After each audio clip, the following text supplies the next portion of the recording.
Hello everyone and welcome to another video here on the Cycling Day in Extra channel, and today we're looking at the Vuelta Andalucía, the Route de la Sol, and the centenary edition of the race, having started in 1925, and this, the 2025 edition, with so much history. But nevertheless, the riders were being presented at the start of the day, UNOX, even the Unibet team, Carual, and Kern Pharma as well, that had Ivan Sosa, Total Energies as well, the French team, alongside Tom Pidcock, fresh off his Ayula Tour win in Saudi Arabia, and coming here to head up the Q36.5 team.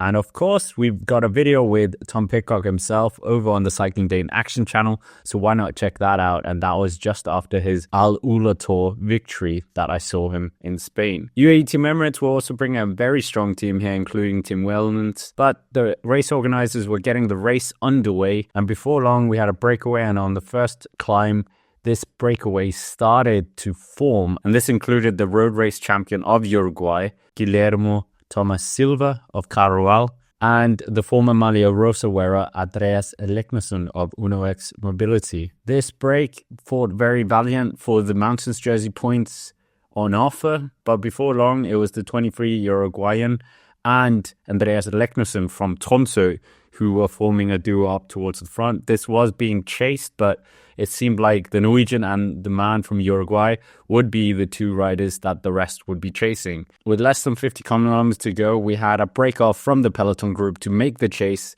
and this was led up by Pavel Sivakov, who had three riders in arrears, all of which were pro-continental riders, and he was trying to do his best to close the gap up to the Norwegian up towards the front. Behind Enric Mas, the eternal second place finisher of the Vuelta España, was having troubles with his bike and had several bike changes in a very short time span. Up towards the front, Pavel Sivakov had distanced the remainder of the breakaway riders that he had picked up, and now it was literally the French rider versus the Norwegian rider. Behind those two, we had the peloton as well. It looked like we were going to get a few more fragmentations of that group, and the pace really being felt at the back end of this group here. Before long, we had Pavel Sivakov coming up to Silva, but the Uruguayan didn't last long as the French UAE rider managed to distance him. But behind in the peloton group, riders was trying to fragment off, and this included the likes of Tom Pidcock and Maxim van Heels, the Red Bull Bora Hansgrohe rider. Andreas Leknesson knew the inevitable was coming as he had less than 20 seconds. He was looking around to see Pavel Sivakov approaching, and behind Pavel Sivakov, he was almost being joined by Maxim van Heels. Andreas Leknesson really trying to grind anything he had left to eke out the advantage, but behind him it was Pavel Sivakov and his new friend Maxim van Heels, 20 kilometers to go, who made a real good inroad, and they were working well together despite riders behind trying to close the gap. They had around a 20-second margin up to Andreas Leknesson. Leknesson, the man from Tromsø, defiant, trying everything to stay up towards the front as long as possible. And this really begged the question, if he hadn't gone in the early break, would he have been able to be there in the favorites group? Nevertheless, from the peloton group, another rider shot out, and that was Tim Wellens. And the trio now of Tim Wellens, Van Heels, and Pavel Sivakov made their way up to Andreas Leknesson. With 18 kilometers to go, Leknesson looks behind, and you can see the inevitable has happened, and he's been caught by the two UAE riders and Maxim van Heels, and they form a quartet. But how much has Leknesson got left in the tank is the big question. It turns out not that much, as the second group on the road can see Leknesson being detached from the trio. And in this second group on the road, we also have Tom Pidcock in there, desperately fighting to see if he can get something here, being marked by Marc Saleh of UAE Team Emirates. Up towards the front, Tim Wellens tries to plead with Maxim van Heels to work together, but Maxim van Heels says, "You are two, I am one, do the maths." And Wellens seems to give that up after that. But they reached the top of the summit, the final categorized climb of the day, and now it is literally just a descent before a slight uphill for the riders. Tom Pidcock is the one pulling them behind, and no one else seems too bothered to work with the Brits, but they reach the top of the summit, and on the downhill, Maxim van Heels has a bit of an accident as he just overcooks the corner a bit, coming in a bit too quick perhaps, and misjudged the bend, and that left him on the wrong side of the corner. But no crash, he managed to get quickly back on the road, and then he had to make the chase up to the two UAE riders, which he does very quickly. But definitely a few matches burnt there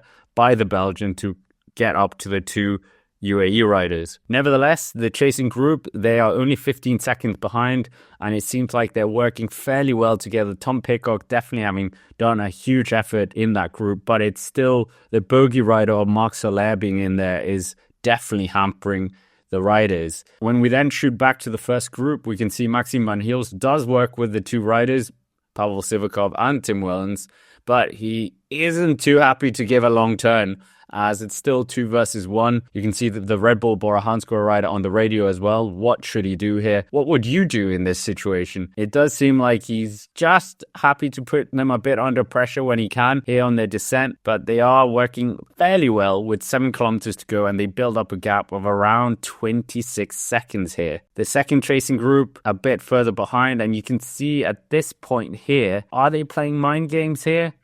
The UAE riders, they're just playing a bit with Maxime Van Heels. Is this the mind games before the finale? Who knows? They were definitely thinking of a strategy. What could they do? Because Maxime Van Heels is the quicker of the riders. With 5 kilometers to go, the second chasing group have around 40 seconds of a deficit right now. And up towards the front with 4 kilometers to go, UAE start to use their advantage as one of the riders hit out and Maxime Van Heels duly covers it. Behind, the impetus of the group has gone out a bit as Pidcock is starting to suffer a bit. He's starting to get back to the group though. And then UAE Team Emirates do a clever tactic here at the roundabout, which is spotted by Maxime Van Heels. As it happens, Tim Wellens goes to the right-hand side, whilst Pavel Sivakov in front of Van Heels is on the left-hand side. Van Heels is ready for this, and he quickly makes sure that he covers that attack. But a bit of sneaky tactics and clever work there by